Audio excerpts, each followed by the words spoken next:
Hey, Joe, have you ever received a huge windfall? I have not, but if somebody wants to, they can mail me at Joe in Texarkana, Texas. All right. Well, imagine you got a sudden $350,000. Oh, I can imagine that. What would you do? I would invest it. Well, that is not one of the two options on the table because we're about to tackle a question from a guy by the name of Bob, who, well, I won't spoil his question. You'll hear it. And by the way, welcome to the Afford Anything podcast, the show that understands you can afford anything, not everything.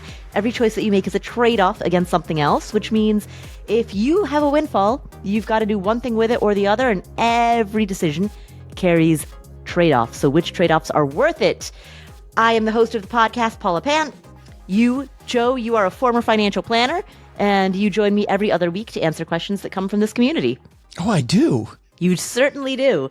So let's kick off today with a question from Bob. Hey, Paula and Joe. My name is Bob, and while that's my real name, I just want you to be aware that if I were to call in anonymously, I would have loved to have been called Bob after Bob from the movie What About Bob?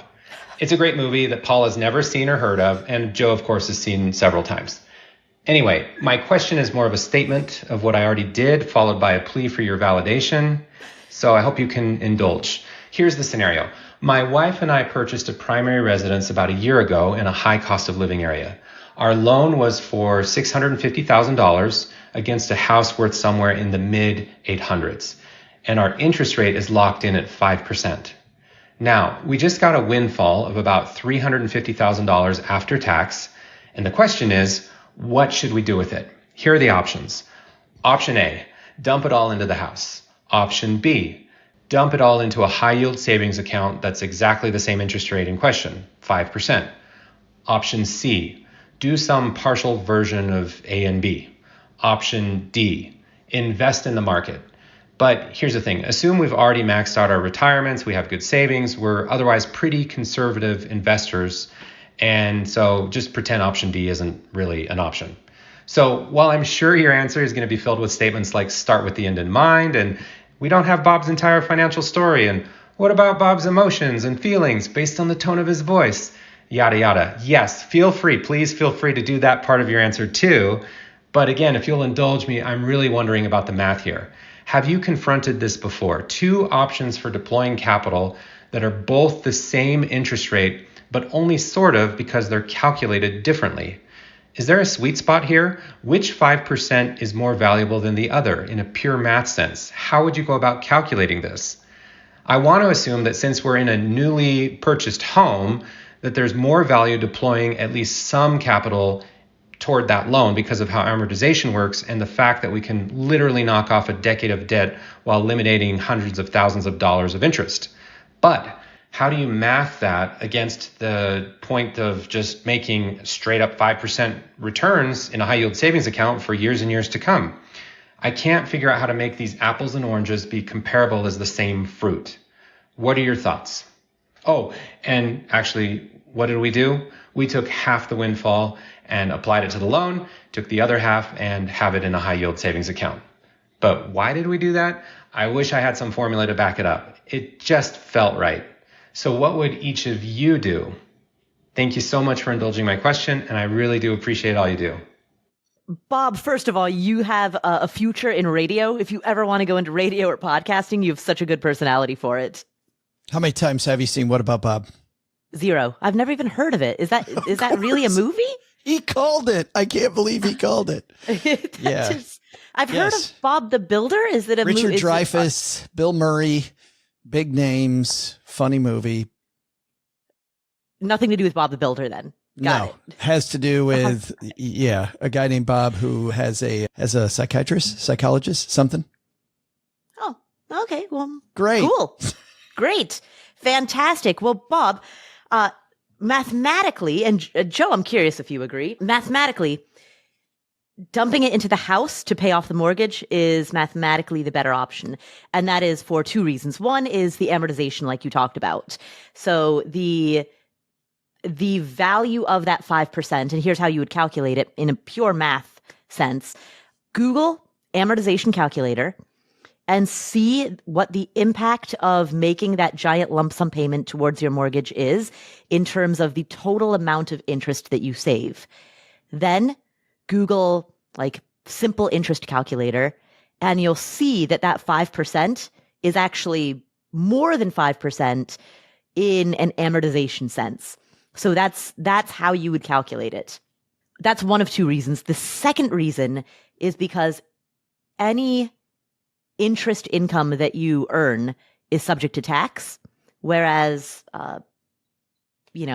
the amount of money that you save on not paying interest on your primary residence is straight up savings.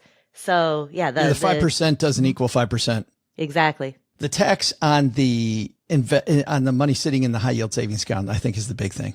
Yeah. Yeah, exactly. That's taxable income. And so the 5% that you would be earning, that's pre-tax 5%. There's two things, Paula. Number one is we don't know about Bob's feelings. I'm contractually obligated to say that. We don't know his whole financial picture. But you know what's important, Paula? Is how much money he's already got sitting in high yield savings. Because here's the deal. If he's already got money sitting in high yield savings, his emergency fund, cash reserve, whichever name you want to use, no reason to have more money sitting at 5%. There is none.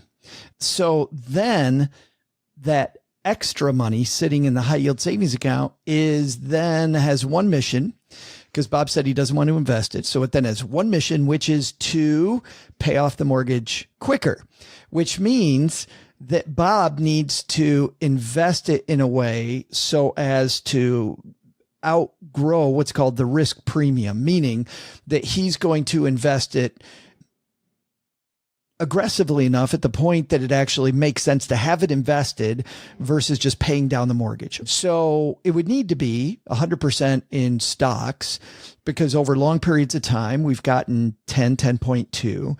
But if we even calculate 7, 8%, 9%, that he might get over the next 10, 15, 20 years, that will substantially beat what he's paying out in interest on the mortgage.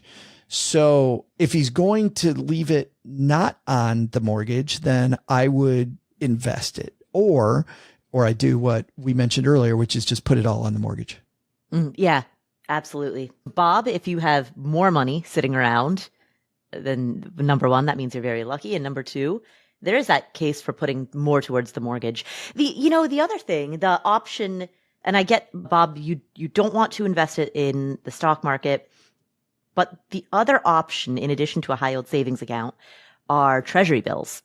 As of October 24th, the daily T-bill rate is 5.3%, 5.4%. Let me look at this.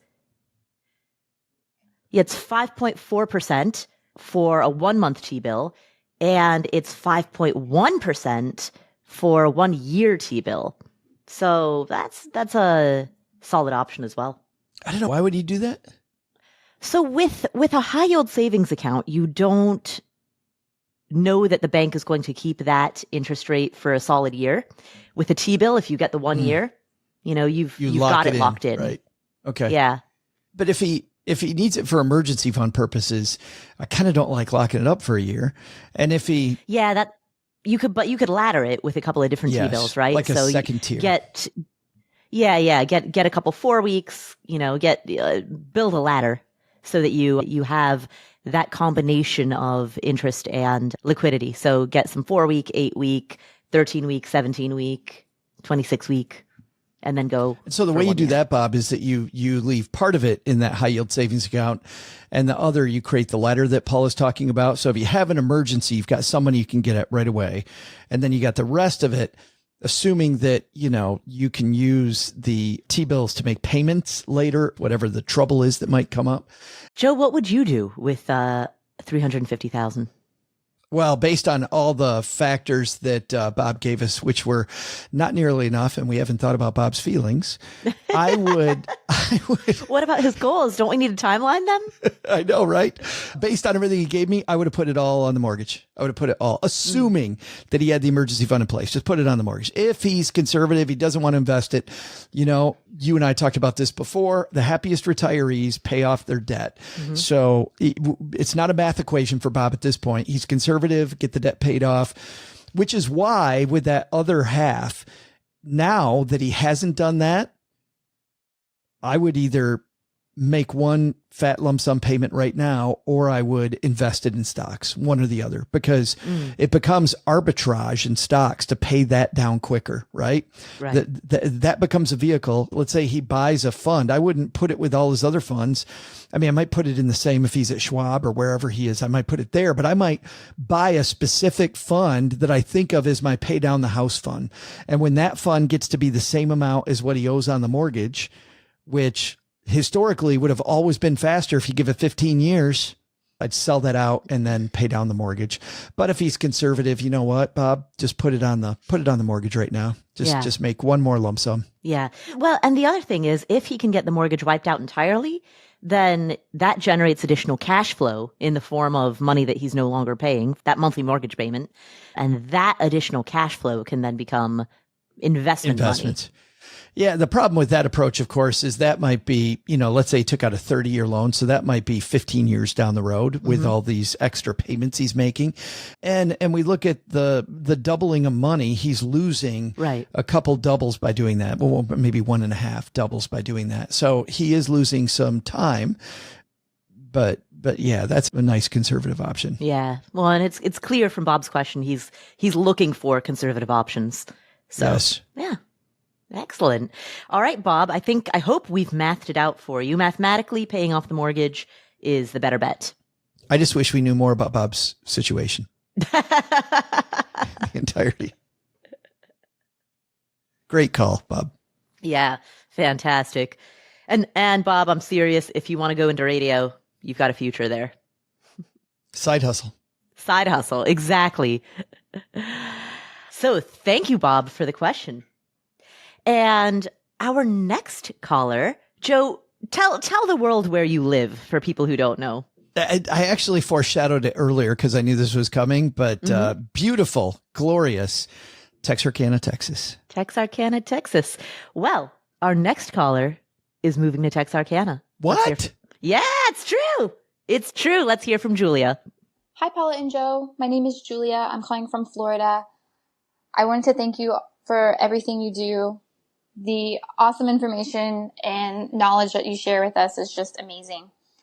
I recently received a civilian job offer for Red River Army Depot in Texarkana, Texas. I have a 3-year-old and 2 dogs, and I'm interested in purchasing a home in 3 to 6 months if the job seems like it's going to work out. I have a property that's paid off in Florida where my spouse would continue to live. I have a rental property in Georgia with a 15-year, 2.25% mortgage, which is where the down payment for the Texas property would come from. I wanted to stay under $200,000 to purchase a home with a few acres so I could add some mobile homes for rental income. I wanted to ask if there were any good parts of town Joe could recommend, and Paula and Joe, thoughts on purchasing. Any and all thoughts would be greatly appreciated. Thanks. Wow. Yeah. Yeah. Fantastic. Julia's coming to heaven. Julia, you are coming to heaven. That makes it sound like she's about to die. Heaven on earth. How about that? Coming to a fabulous place. It's fantastic. We have a symphony. We have a speakeasy. In all seriousness, what do you like about Texarkana? There's lots of beautiful places. There's historic homes. It's quiet. Most people that come through Texarkana just see the strip malls along the highway, which frankly is the ugliest part of town by far. I really like our downtown is coming back to life. It was very alive in the early and mid 1900s, completely died like a lot of small town America. And now, Paula, we had a new restaurant open last week. We have a downtown entertainment district. I actually took the Pioneer stayed with us. They're cool online creators. They stayed with us a couple of weeks ago. I took them downtown. There were 2 festivals going on at the same time. There was an Oktoberfest on one side, a Battle of the Bands over on the other side. And by the way, when I say other side, it's because Texarkana is half in Texas and half in Arkansas. So it really is 2 towns. But yeah, I mean, it is quaint. It's quirky. It's fun. You know, you go places, everybody, you know, like Cheers, where everybody knows your name. Paula doesn't even know that reference. I do know that reference. I've never seen an episode, but I know the reference. Yeah. So everybody knows your name. I absolutely love it. Nice people here. Yeah. Yeah. You know, and I've come to visit, and I did a backbend over the Texas-Arkansas state line. You did. Yes. Which all states at the same time. Exactly. So Julia, you've got to do that while you're there. Got to. What I liked about it, and I could completely understand the appeal, is there was and maybe Joe, this is a testament to what you've built, a very solid community vibe. Like, It was clear just going to that restaurant with you and people coming by the table and knowing who you are. And, you know, you had we had a board game night, and you have neighbors who live in walking distance who could just stroll over. So there was a real kind of small town community vibe there. You have to reach out and get it, like any community. Like, it's not going to come to you. People aren't going to, you know, when you move in, Julia, people aren't going to bring cupcakes over. You've got to reach out. Like, I got involved in a nonprofit called Partnership for the Pathway, building walking trails around town. Once you get involved a little, it becomes such a nice place. All right, so let's tackle Julia's question. So she wants a property with a few acres so that she can add in some mobile homes that she can generate rental income from. So partially she wants to know, where should she buy that property? That's a very specific question. To broaden that out, though, as a lesson for anyone who's listening, who is interested in investing in rental property in a location that you're not familiar with, I want you to take note of what Julia is doing right now. She's reaching out to literally a stranger on the internet, Joe, because that's what you are to her, and saying, hey, I know you live in Texarkana. This is what I want to do. I also do own a rental property, so here's my credibility. You know that I'm not just kicking tires. You know that I do actually make moves. I do actually put my money where my mouth is. So yeah, look, I already own a rental property. I am interested in buying another one in your location. What advice can you offer? And so that is like just a perfect example of how to scuttlebutt, how to get the information that you need. I think there's another way to widen this out too, which is she talked about putting mobile homes on the property. You know, she's got to know zoning requirements in the area. I mean, so there are lots of communities where they won't allow you to put a second home on a property. So you want to make sure you check that box that in a local area that you don't buy a property thinking I can put multiple domiciles on that property, and then you find out later that you can't. So before you buy, make sure you check that out. But I'll tell her for what she's looking for, the area between Texarkana and the Army Depot just west of town along the highway. Those are Paula, the perfect communities for her. Texarkana is Leary, and then as she goes further out, there's a town called Hooks. Those towns close enough to Texarkana for shopping and all the things that she needs to do. And she'll be able to pay a small enough price for the property that she can do what she wants to do. If she had children, and it sounds like she's not bringing children with her, I'd look at an area called Redwater. They have a good elementary school and are part of the Texarkana school system. So I like that. By the way, Hooks in Texas, in Northeast Texas, what I love accents. I love all kinds of accents. But Paula, people around here pronounce Hooks with like 3 syllables. It isn't Hooks, Hooks, which is the way you spell it. It's like Hooks. I cannot pronounce it correctly. It's pretty awesome the way people can just make that word super long. Nice. Well, I mean, her questions, I think we've covered it. She wants to buy a home. Her budget is about $200,000, and she wants to put some mobile homes on it. So she's reached out to you, Joe, for recommendations for locations. She absolutely needs to know whether or not there is proper zoning for what she wants to do. And this, I hear this come up a lot in Austin, Texas, for example. A lot of people go the ADU route. So ADU is an accessory dwelling unit. And there are parts of Austin where you can put an ADU on your property. And so long as it meets certain specifications in terms of size and, so long as you kind of meet the local specifications, you can put an ADU on your property, rent it out, and generate some income that can help you with the payments on a portion of those expensive Austin prices. You could also go the other route, live in the ADU, rent out the main house. And then you generate significantly more money as well. I see that in Vegas a lot too, on bigger parcels of property where people build what in Vegas is referred to as a casita, which is basically the same thing. But absolutely check the zoning. That's going to be the most important thing because every locality has different regulations. I got a couple other interesting ones that I think we can also widen out here, Paula, which is in a lot of towns, Texarkana has Texas A&M branch, Texas A&M Texarkana, and Texarkana College. Texarkana College is in a tight residential area.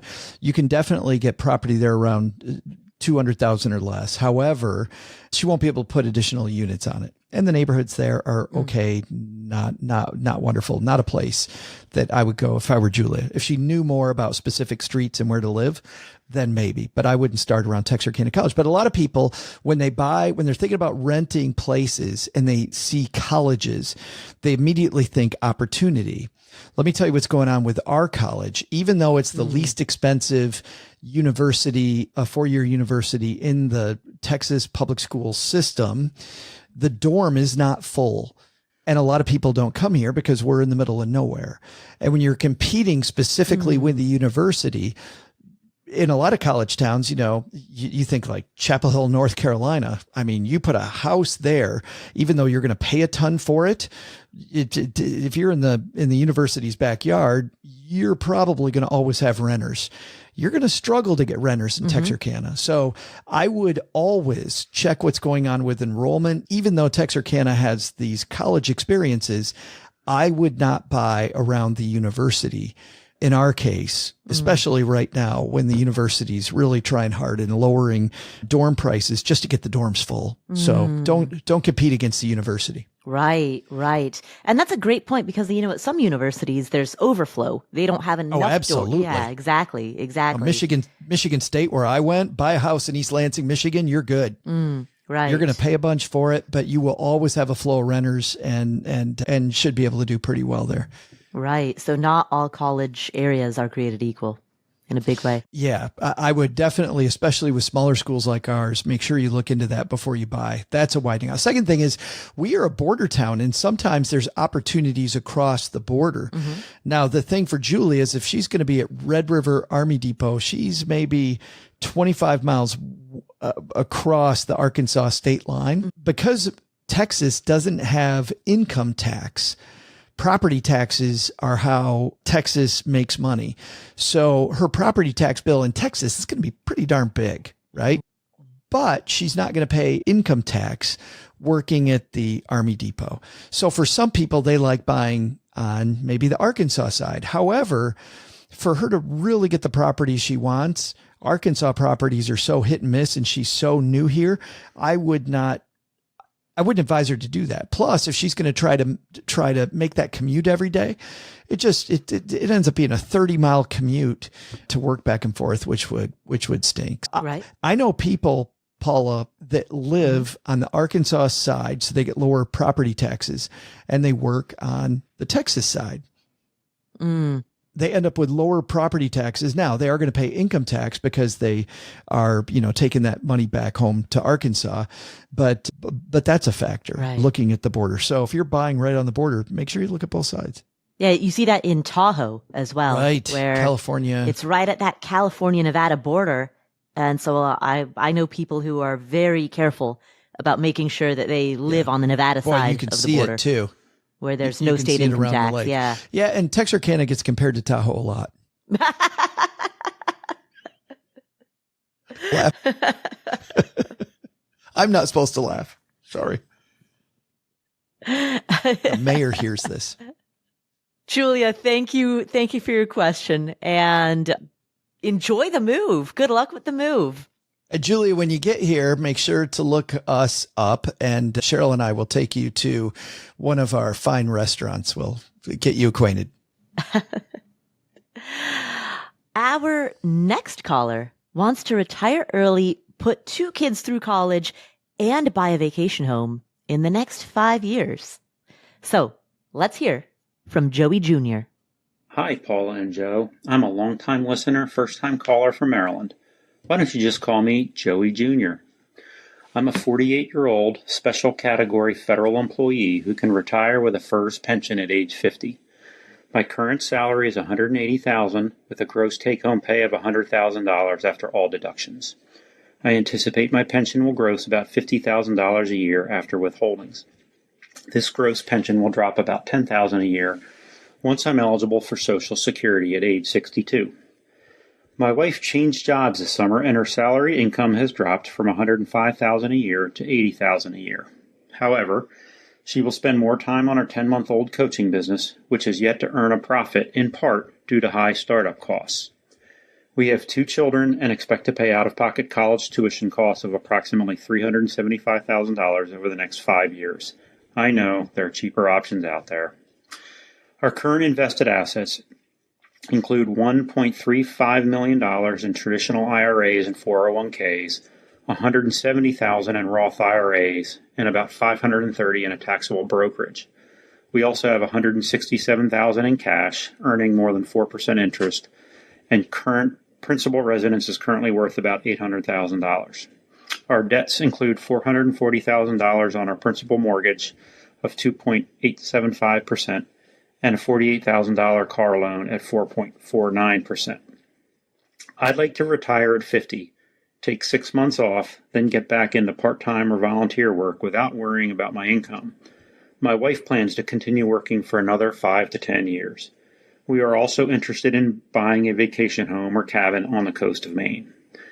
I have several questions. First, should we pay off the entire $48,000 car loan, or should we continue to preserve the large cash balance? Because the difference in interest rates on the car loan and our savings account is minimal, keeping the large cash cushion has its advantages due to our looming college expenses. Second, because of my pension, should we be investing more aggressively than the current mix of 85% stocks and 15% bonds in our retirement accounts? Finally, given the large looming college expenses and my wife's drop in fixed income, should I delay retiring? Should we delay purchasing the vacation home? I'm admittedly having trouble estimating our future living expenses due to the large number of significant life changes on the horizon.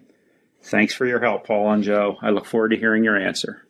Joey Jr., thanks for the call. And from one Joe to another, congratulations on all the great things that you've got coming up. You've got so much fun coming up in the future. And it looks like you've worked hard to get where you are. So congratulations. Mm-hmm. Let's take this, Paula, a piece at a time, because I think this is a big old onion we need to work through. Mm-hmm. And so rather than just answer the question, I think we have to talk about how we think about this. All right. So the first thing I think about is Joey seems pretty immovable when it comes to that $375,000 number for the kids' college. And I think that if that is a non-contestable, this is what we're going to do. My first question is going to be, where does that money come from and how are we going to finance that? So that is job one, because I think that's going to answer all of the other questions. Are you going to use debt? Are the kids going to take on some of that debt? Or are you responsible for $375,000? How are you going to do that? The reason I want to do that first, and by the way, I probably won't end up, Paula, directly answering the question because there's too many ifs. And if you're still listening, it's because we don't know enough about Joey's situation. That was just for Bob. But what I really do want to know, frankly, is How does he feel about those things? I would ask some more probing questions about that. But then we want to come up with that strategy first, because what I need to do, Paula, is I need to move assets, not physically move assets, but I need to earmark things for this is college money. This isn't college money. That will give me then the pot of money. Once I have the strategy down for college, it will give me then the final pot of money that we're going to use for the vacation home and for retirement. Right. Now, I got to say, I noticed he's got $530,000 in a taxable brokerage account.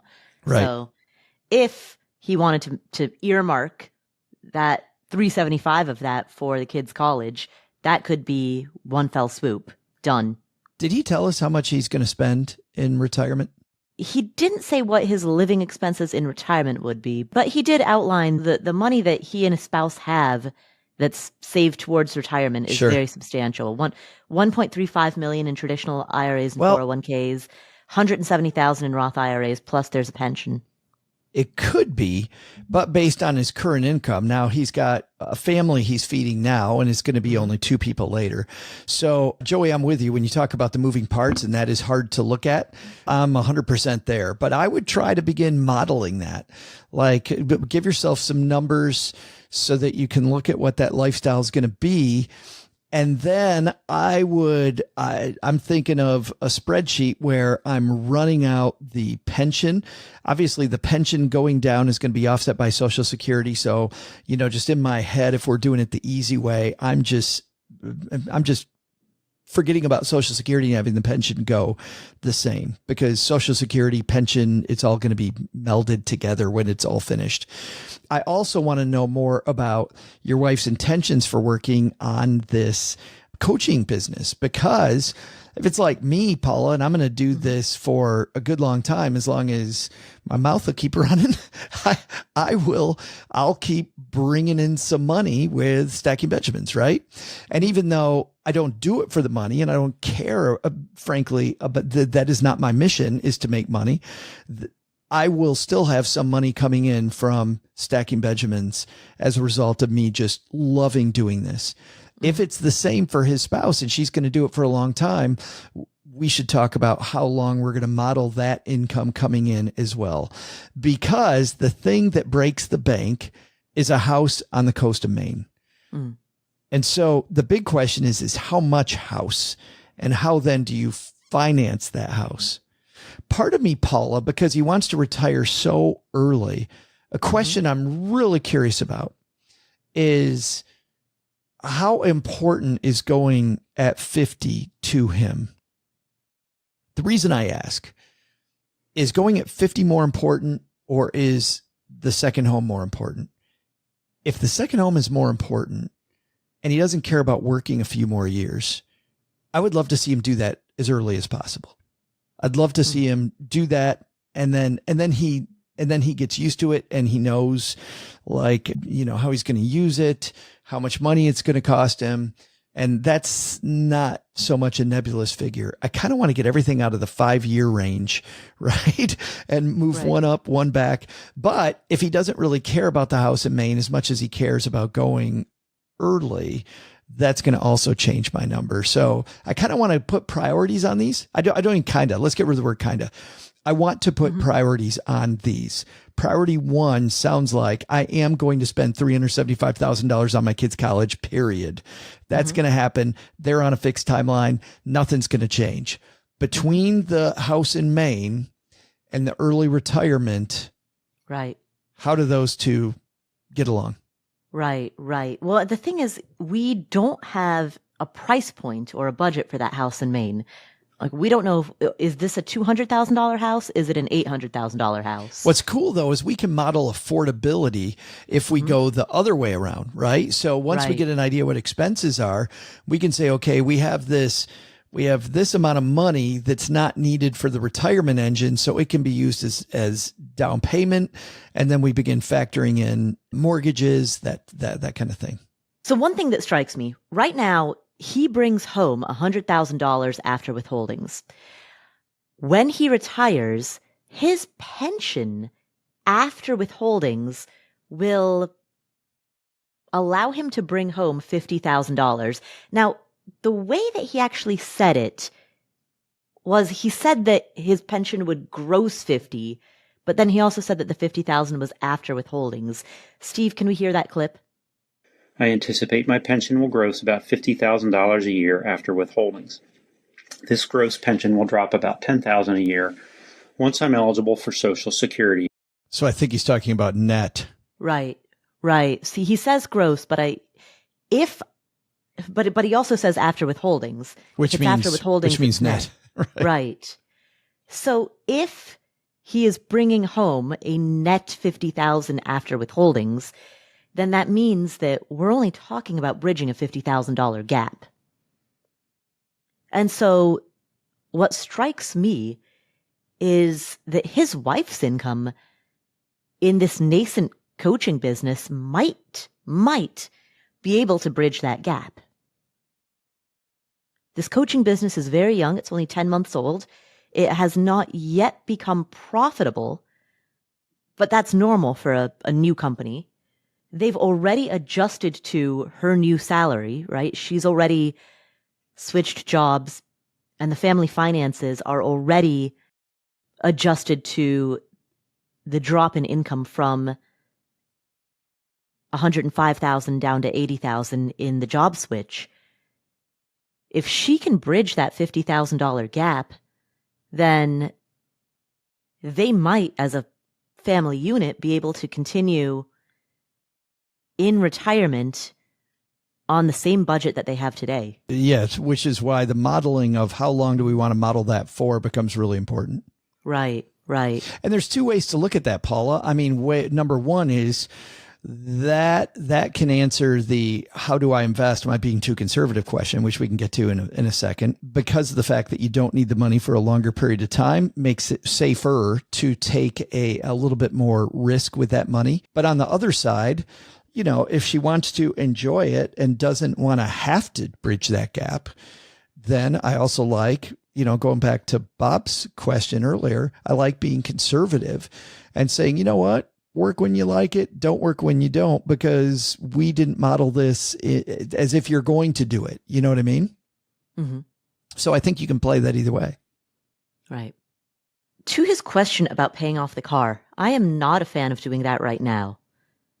Not until we come up with a college strategy. Yeah, exactly. We need college to be funded first before that car loan gets paid down. And the car loan's at a very reasonable interest rate. But Paula, if the college thing wasn't on the table, let's talk to everybody else in the community.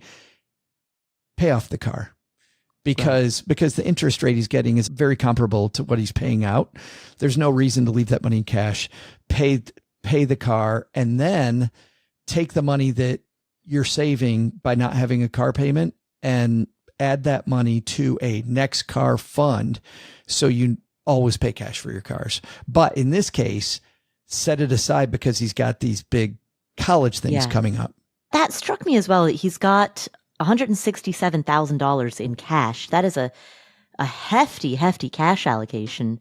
I was thinking maybe he started building that because he saw the future coming.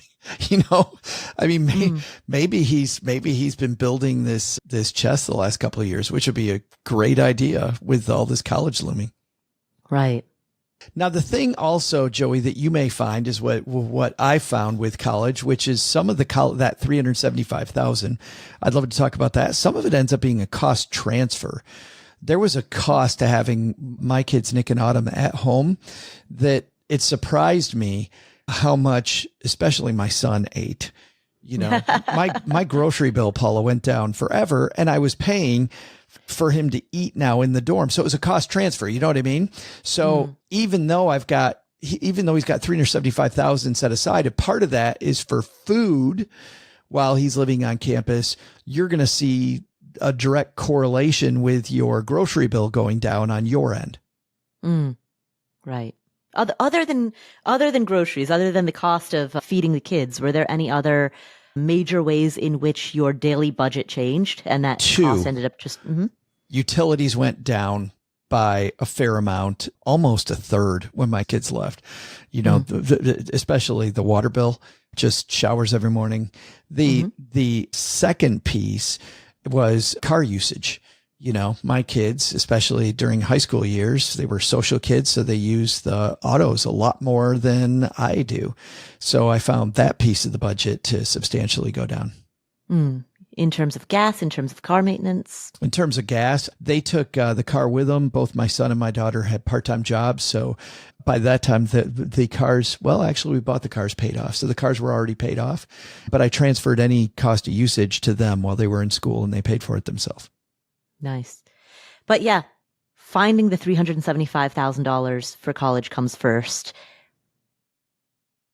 Bridging the gap when it comes to the daily budget in retirement comes second.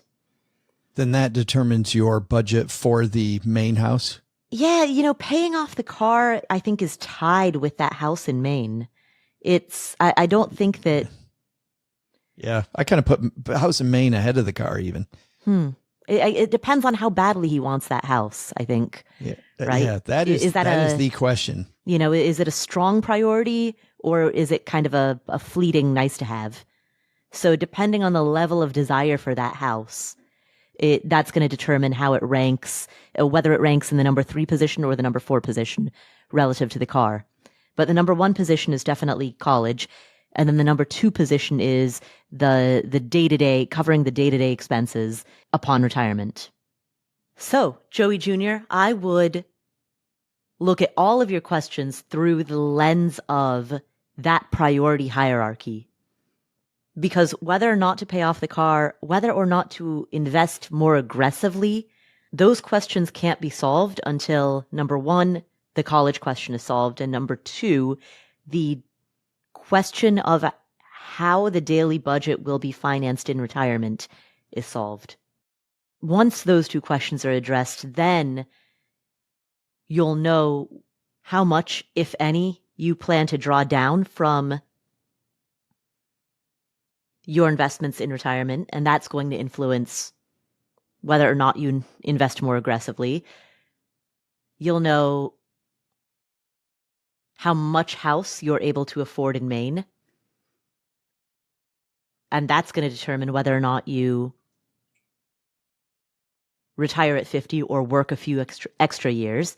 And that's also going to determine whether or not you pay off that car.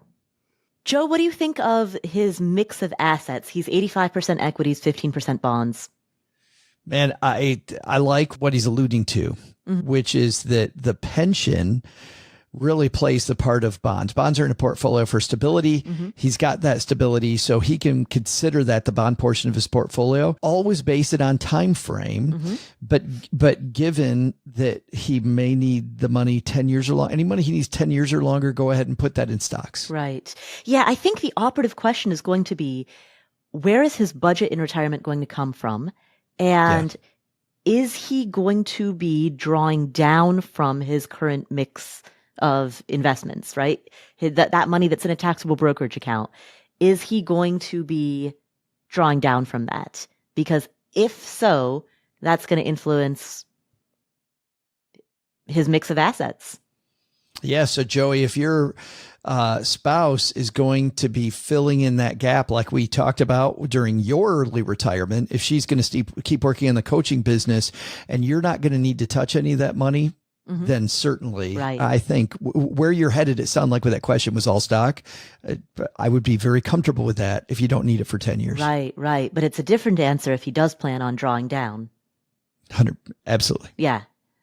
Well, thank you for asking that question, Joey Jr.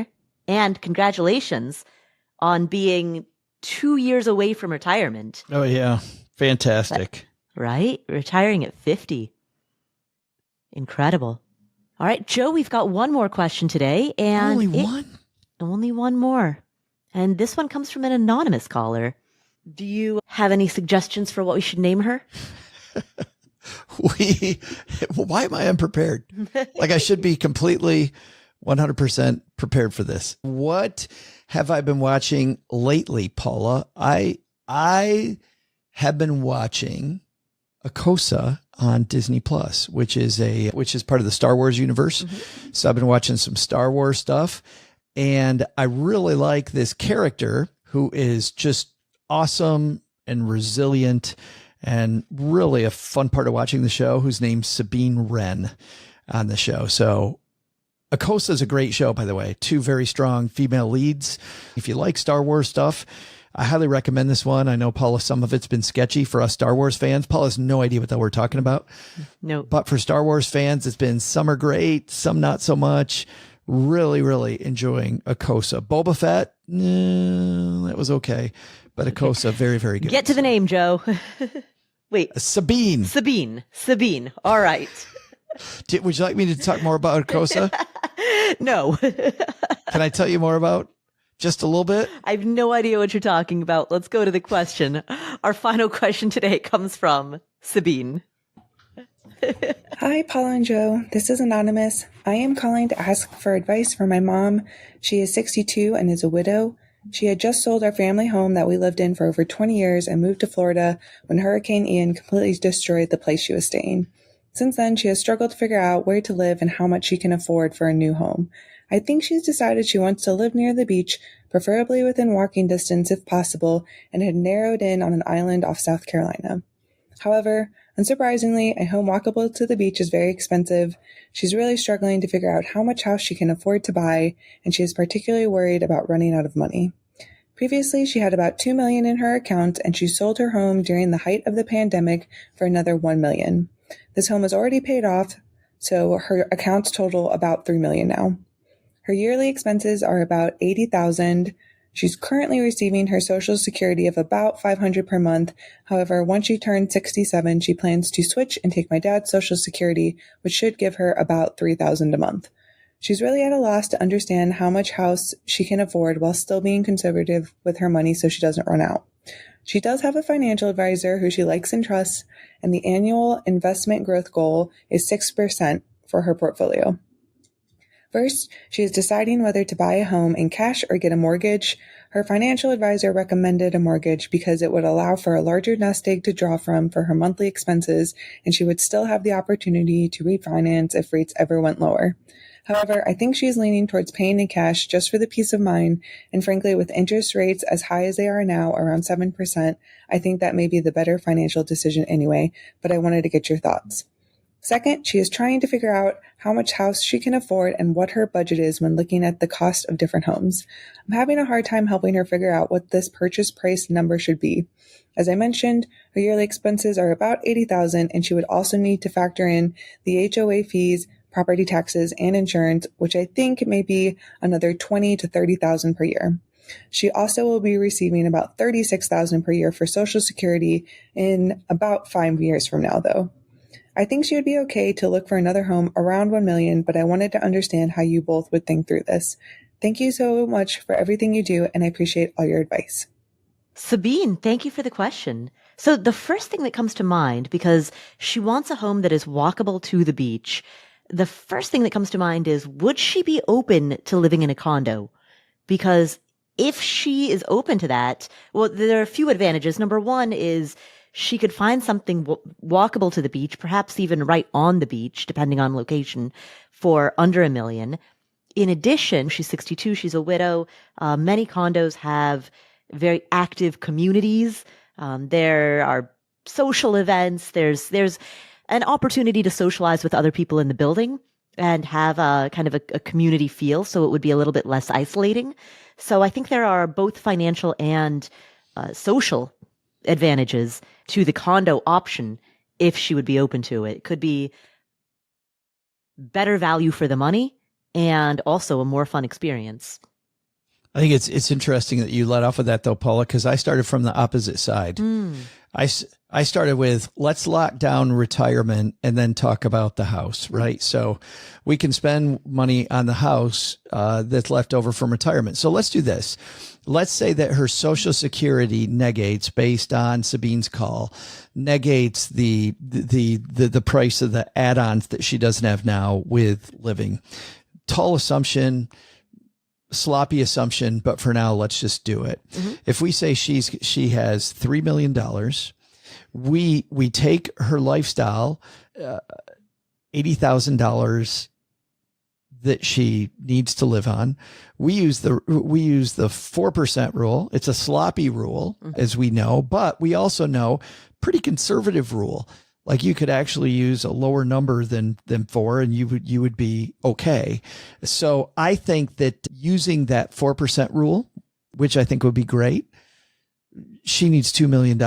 So Sabine's, using back of the envelope math, $2 million to live means her budget then is $1 million. So Sabine, your math goes right along with back of the envelope math that I'm doing as I'm hearing what you're talking about.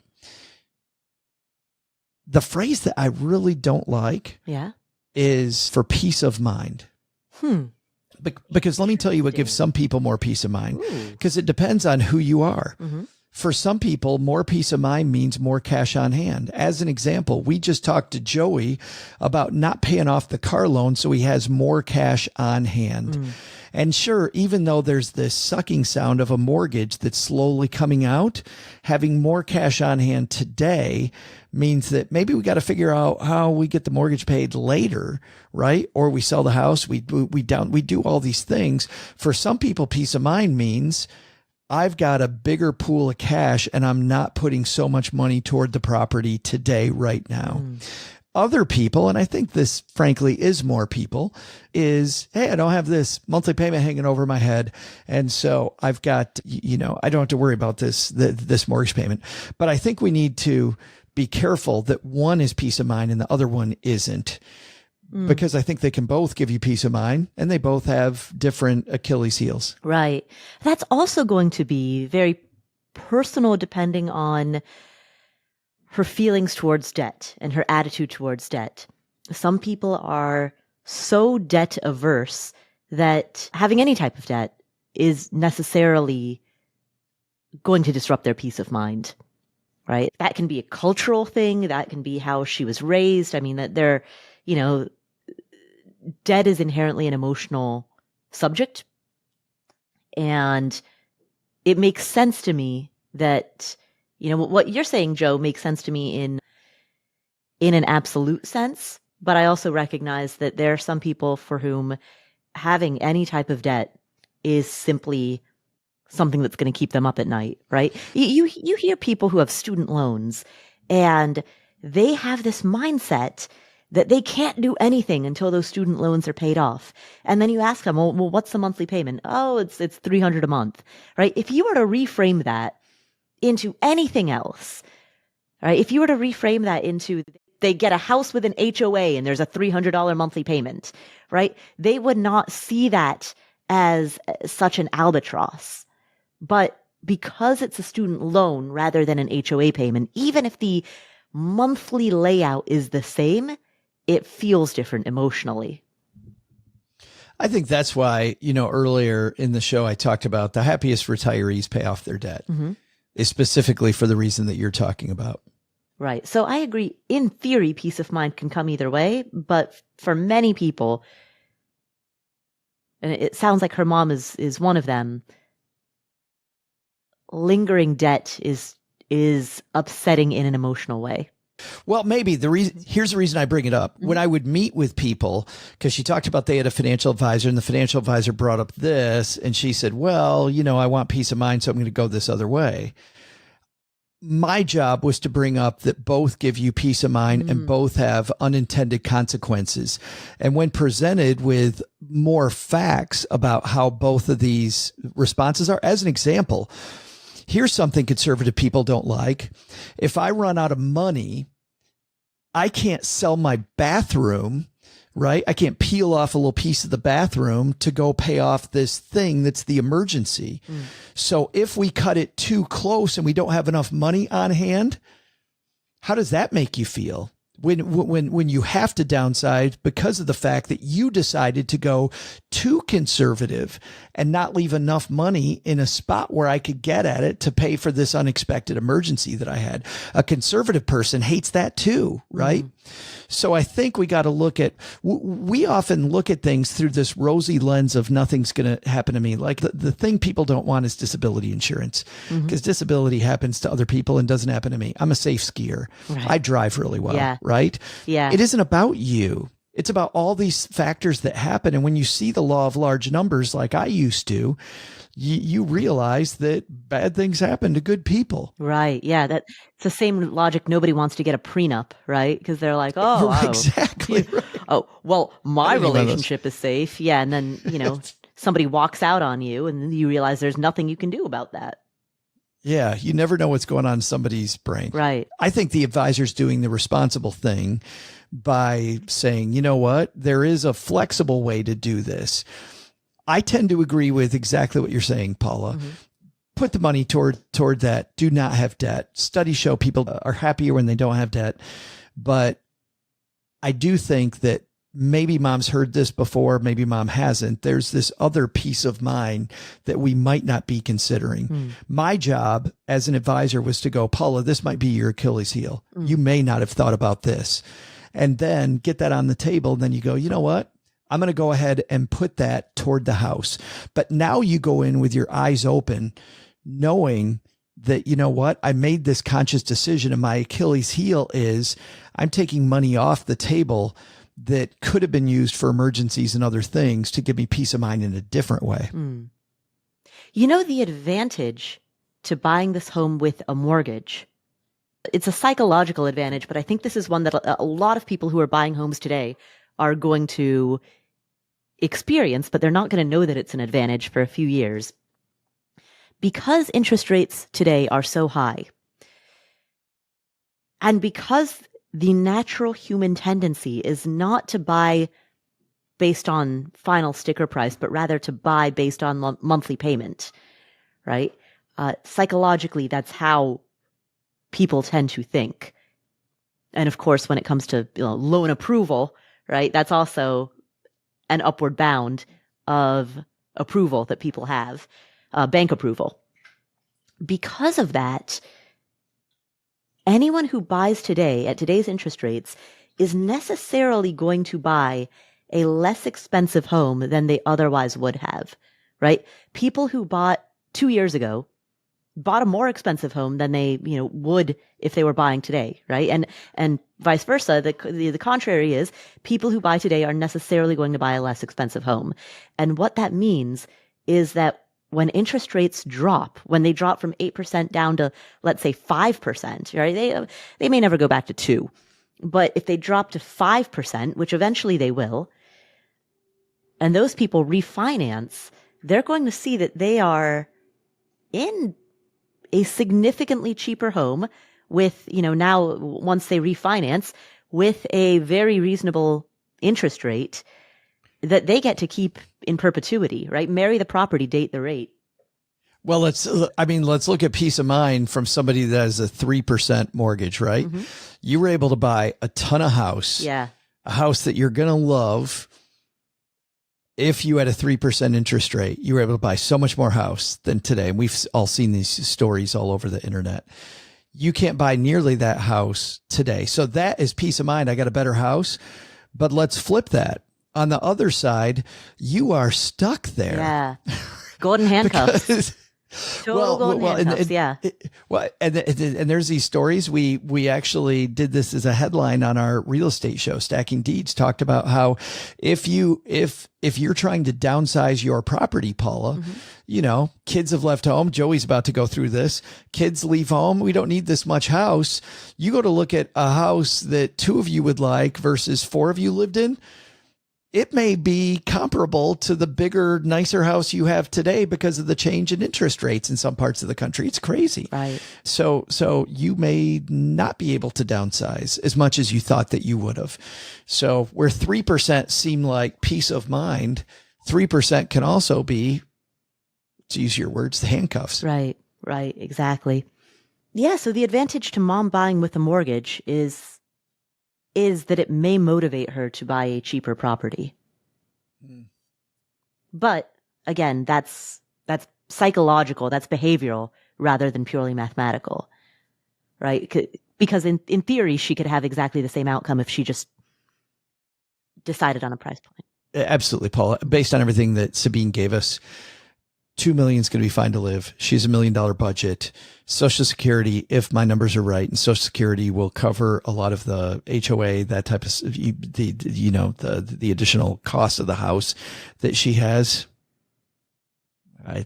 I think mom's making a good decision. And whether that $1 million is going to come from cash versus from a mortgage, I don't think there's a strong case for one being better than the other. I think both of those are equally good options. And there are advantages and disadvantages to both of those options, which we've just outlined. But I don't have a strong feeling in one direction or the other. I think a lot of that is going to depend on your mom's behavioral psychology more so than mathematics. Yeah. So thank you, Sabine, for asking that question. And best of luck with helping your mom move to this new home and move into retirement.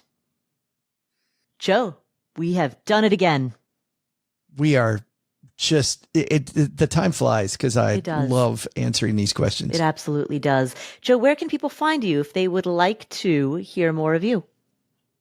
Man, we talked a little bit about one new place you can find me. My good friend Crystal Hammond and I co-host a show called Stacking Deeds, which comes out once a week, every Tuesday. And Paula, we just won the Plutus Award for Best New Personal Finance Podcast. Oh, fantastic. Congratulations. Was very amazing and great. In that show, if you are interested in real estate, you'll hear the amazing Paula Pant as one of our guests talking about her journey through real estate. But we've had people on the realtor side selling real estate. We've had people talk. Whitney Hansen talked about the new flower pot that Airbnb has helped her finance to build. She's literally building a short-term rental that looks like a big flower pot. Oh, how's that? So cool. We talk about quirky stuff. We talk about straightforward stuff, talk about building communities. That's Stacking Deeds every Tuesday. Nice. Fantastic. Well, thank you so much for tuning in. This is the Afford Anything podcast. And if you have any questions that you want to hear on a future episode, click the link in the show notes. You can get the show notes for free by going to affordanything.com/show notes. And we will always have a link in there where our show notes subscribers can ask questions. So affordanything.com/show notes is where you can get updates about what we're producing here and where you can also ask questions. Thank you so much for tuning in. I'm Paula Pant. I'm Joe Saul-Sehy. And we will catch you in the next episode.